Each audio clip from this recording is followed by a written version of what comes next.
Hello and welcome to Law MCQs of Drishti Judiciary. Let's begin. Which section of the Indian Penal Code defines punishment of criminal conspiracy? Section 120B, Section 149, Section 34, Section 307. भारतीय दंड संहिता की किस धारा में आपराधिक साजिश की सजा को परिभाषित किया गया है? धारा 120B, धारा 149, धारा 34, धारा 307. The correct answer for this question is option A, section 120B. इस प्रश्न का सही उत्तर है ऑप्शन ए, धारा 120B.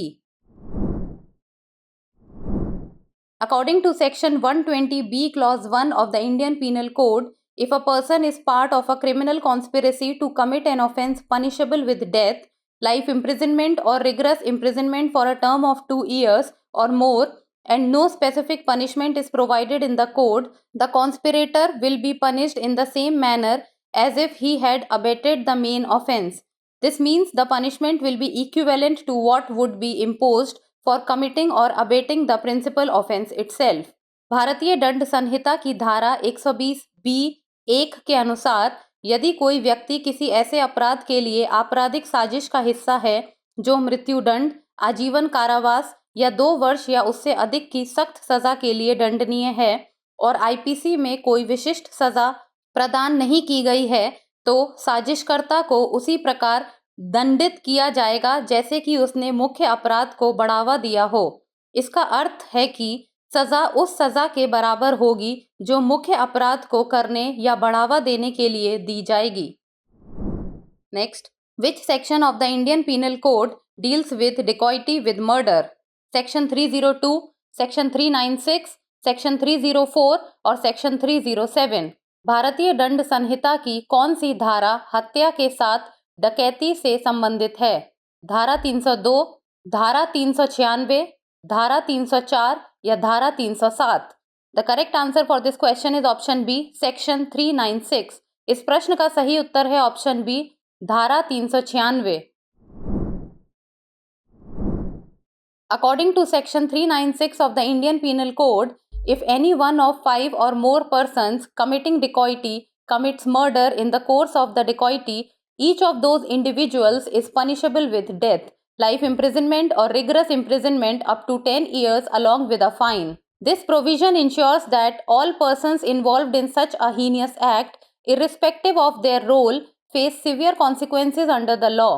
भारतीय दंड संहिता की धारा 396 के अनुसार यदि डकैती करते समय 5 या उससे अधिक व्यक्तियों में से कोई एक व्यक्ति हत्या करता है तो उन सभी व्यक्तियों को मृत्युदंड, आजीवन कारावास या 10 वर्ष तक की सख्त सजा और जुर्माने से दंडित किया जाएगा. यह प्रावधान यह सुनिश्चित करता है कि ऐसे जघन्य कृत्य में शामिल सभी व्यक्तियों को, चाहे उनकी भूमिका कुछ भी हो, कानून के तहत गंभीर परिणाम भुगतने होंगे. Next, in which case was the rarest of rare doctrine established? Machi Singh versus State of Punjab, Bachchan Singh versus State of Punjab, K.M. Nanavati versus State of Maharashtra, Rajiv Gandhi versus State of Uttar Pradesh. किस मामले में सबसे दुर्लभतम का सिद्धांत स्थापित किया गया था? माछी सिंह बनाम पंजाब राज्य, बचन सिंह बनाम पंजाब राज्य, A.M. नानावती बनाम महाराष्ट्र राज्य या राजीव गांधी बनाम उत्तर प्रदेश राज्य? The correct answer for this question is option B, Bachan Singh versus state of Punjab. इस प्रश्न का सही उत्तर है ऑप्शन बी, बचन सिंह बनाम पंजाब राज्य.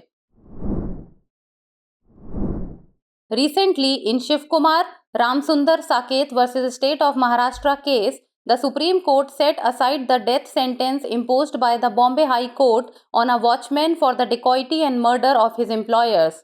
The expression "rarest of rare cases" was coined by the Supreme Court in the case of Bachchan Singh versus State of Punjab in 1980, and since then, life imprisonment is the rule and death penalty the exception, as in India, it is awarded only in the gravest of cases. हाल ही में शिव कुमार राम सुंदर साकेत बनाम महाराष्ट्र राज्य मामले में supreme court ने Bombay high court द्वारा एक चौकीदार को डकैती और अपने मालिकों की हत्या के लिए लगाए गए मृत्युदंड को रद्द कर दिया. दुर्लभतम मामलों की अभिव्यक्ति सर्वोच्च न्यायालय द्वारा 1980 में बचन सिंह बनाम पंजाब राज्य के मामले में गढ़ी गई थी और तब से आजीवन कारावास नियम है और मृत्युदंड अपवाद है, क्योंकि भारत में यह केवल सबसे गंभीर मामलों में ही दिया जाता है। Next, which article of the Constitution is invoked for the protection of life and personal liberty? Article 19, Article 21, Article 25 और Article 51। संविधान का कौन सा अनुच्छेद जीवन और व्यक्तिगत स्वतंत्रता की सुरक्षा के लिए लागू किया जाता है? अनुच्छेद 19, अनुच्छेद 21, अनुच्छेद 25 या अनुच्छेद 51? The correct answer for this question is option B, article 21। इस प्रश्न का सही उत्तर है ऑप्शन बी, अनुच्छेद 21।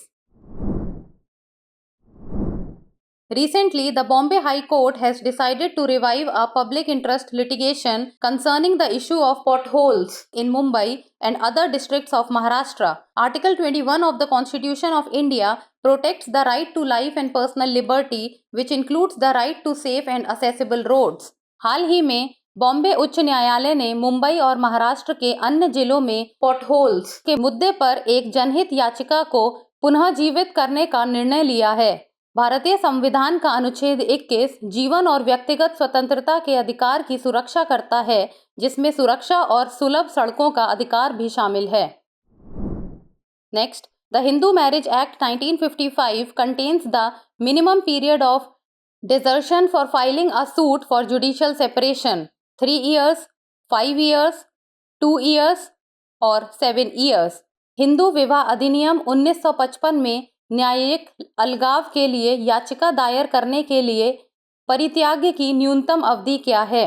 3 वर्ष, 5 वर्ष, 2 वर्ष या 7 वर्ष? The correct answer for this question is option C, 2 years। इस प्रश्न का सही उत्तर है ऑप्शन सी, 2 वर्ष। As per Section 13 Clause 1 of the Hindu Marriage Act 1955, a petition for divorce can be filed on the ground of desertion if one spouse has deserted the petitioner for a continuous period of not less than 2 years immediately preceding the presentation of the petition. Similarly, for judicial separation under Section 10 Clause 1, the grounds for filing include the same minimum period of desertion as for divorce.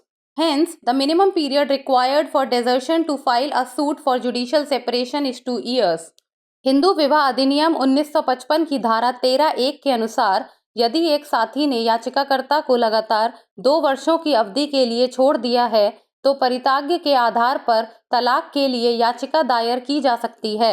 इसी प्रकार धारा 10(1) के तहत न्यायिक अलगाव के लिए दायर करने के लिए भी परित्याग की न्यूनतम अवधि 2 वर्ष है।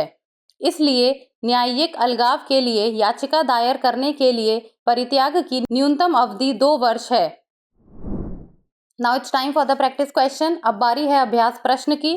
अ man is prohibited to marry his daughter on the ground of affinity, consanguinity, fosterage, none of the above. एक आदमी अपनी बेटी से शादी करने के लिए निम्नलिखित में से किस आधार पर प्रतिबंधित है? आत्मीयता, रक्त संबंध, पालन पोषण या उपरोक्त में से कोई नहीं? Send us the answer of this question in the comment section. आप इस प्रश्न का उत्तर हमें कमेंट सेक्शन में दे सकते हैं। आज के लिए इतना ही, धन्यवाद।